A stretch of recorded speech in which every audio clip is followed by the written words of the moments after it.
କୃଷ୍ଣ ଅର୍ଜୁନକୁ କହିଲେ, ହେ ପାର୍ଥ, ତୋର କର୍ମ କର, କିନ୍ତୁ ଫଳକୁ ଚିନ୍ତା କରିବା ନାହିଁ। କାରଣ ଫଳ ହେଉଛି ଅନେକ କାରଣର ଫଳାଫଳ, ଯାହା ସବୁବେଳେ ତୋର ନିୟନ୍ତ୍ରଣରେ ନଥାଏ। ଜୀବନର ସବୁଠାରୁ ବଡ଼ ବନ୍ଧନ ହେଉଛି ଫଳରେ ଆସକ୍ତି। ଏହି ଆସକ୍ତି ମନୁଷ୍ୟକୁ ଭୟ, ଆଶା ଓ ନିରାଶରେ ବନ୍ଦୀ ଦେଇଥାଏ। ଯେତେବେଳେ ମନୁଷ୍ୟ ଫଳକୁ ଭାବିଥାଏ, ସେତେବେଳେ ସେ କାମରେ ପୂର୍ଣ୍ଣ ମନ ଦେଇପାରେ ନାହିଁ। ତାର ମନ ଭୟ, ସନ୍ଦେହ, ଚିନ୍ତାରେ ଭରିଯାଇଥାଏ। କିନ୍ତୁ ଯେତେବେଳେ ସେ କେବଳ କର୍ମକୁ କରେ, ତାର ମନ ହୁଏ ଶାନ୍ତ, ସ୍ଥିର ଓ ନିରାଭୟ। ସେ କର୍ମରେ ସମ୍ପୂର୍ଣ୍ଣତା ଅନୁଭବିଥାଏ। ଅର୍ଜୁନ ପଚାରିଲେ, କୃଷ୍ଣ, ତାହେଲେ ମୁଁ ଫଳକୁ କେବେ ଭଳି ଦେଖିବି?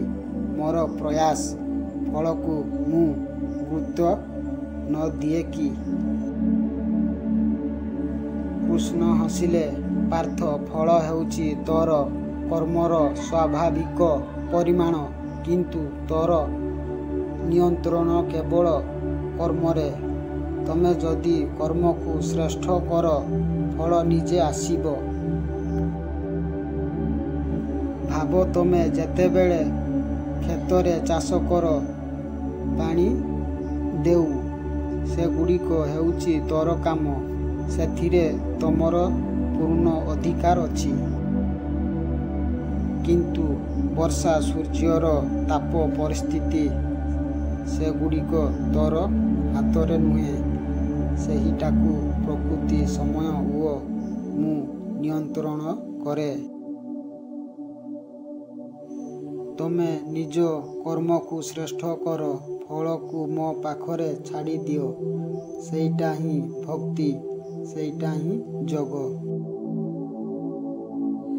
ଅର୍ଜୁନଙ୍କ ଆଖି ଖୋଲିଗଲା। ସେ ବୁଝିଲେ, ସତ୍ୟ ସ୍ୱାଧୀନତା କର୍ମରେ ଅଛି, ଫଳରେ ନୁହେଁ। ଫଳକୁ ଧରିବା ଅର୍ଥାତ୍ ନିଜକୁ ଶୃଙ୍ଖଳାରେ ବାନ୍ଧିବା। ସେ ହସିଲେ, ହେ କୃଷ୍ଣ, ଏବେ ମୁଁ ଫଳରେ ଆସକ୍ତି ରଖିବିନି। କେବଳ ମୋର କର୍ମ କରିବି, କାରଣ ସେଇଟା ହିଁ ମୋର ସତ୍ୟ କର୍ତ୍ତବ୍ୟ।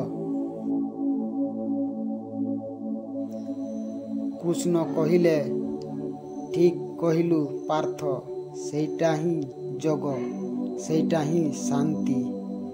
ଯେତେବେଳେ ତମେ କର୍ମରେ ନିଷ୍ଠା ରଖ, କିନ୍ତୁ ଫଳକୁ ଛାଡ଼, ସେତେବେଳେ ତମେ ଅଭୟ ହୁଅ।